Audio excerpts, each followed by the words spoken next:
Chuck Fresh, the PCGYN, and this is Computer Care Clinic's tip of the day. Today we're going to talk about computers that won't start.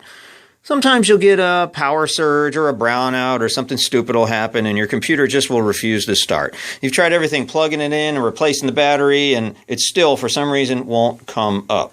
So, this is like a real easy trick you can try. Well, it's not real easy, but actually it is easy, but a lot of people are a little scared, but I'll show you how to do this. On a laptop or a desktop, if it suddenly won't power up, this is the first thing you can try before you take it into the computer repair shop.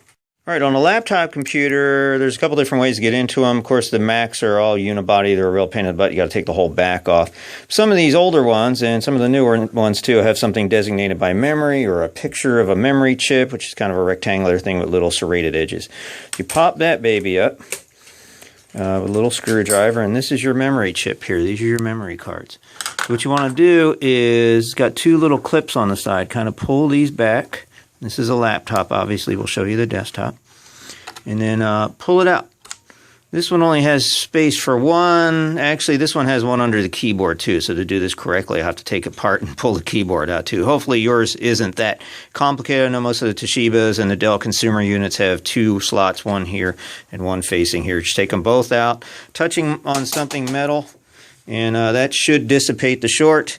And then just pop them back in.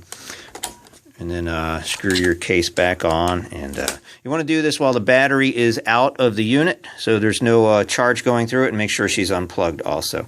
This one here is a little bit more of a pain in the butt. The whole back needs to come off, which kind of stinks, but there's a lot more screws, and it's a little bit more tricky. But same procedure here. Pop the memory out, and then put it back in, and then see if it starts up. Next, we're going to show you the desktop.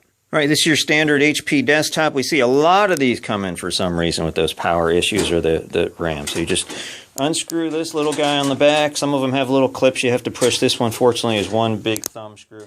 Unscrew that, pull off the top, and then you'll see your motherboard. It only goes one way. If you try to pull it off this way, there's really nothing holding that. That's all kind of riveted together, so you can't open the wrong side. Another tip, too, is make sure that this is on the bottom, because you can't open that side and get to the RAM. You have to get to it from the top. So these are the memory sticks inside a traditional desktop computer. So this has 4 memory sticks. You push these little plastic tabs backwards, and then you can pull them all back, really, to be safe. You can really do it with one, but just yank them out. These are your memory sticks, and then you're going to put those also on something metal, dissipate the charge. Now to put these back in, these are a little more tricky because these are, you have to apply some pressure. There's a little tab on them, and you see it matches with the tab in the board here, so you have to put them in the right way. If you try to put it in backwards, it won't fit because the tab's not lined up. So try to line up your tab, make sure it goes back in, and then it's got these little doodads here, and you push them in here and line it up on the other side. And you have to exert a little force. If you just kind of push it in weakly, you're not going to get in. So don't be afraid. You really can't break these things unless you pound it with a hammer. Just push hard. And then these 2 clips will automatically lock in, and you can make sure it's in there real good. Do the same with all 4, and then plug it back in, and then power it up, and hopefully your computer will turn back on.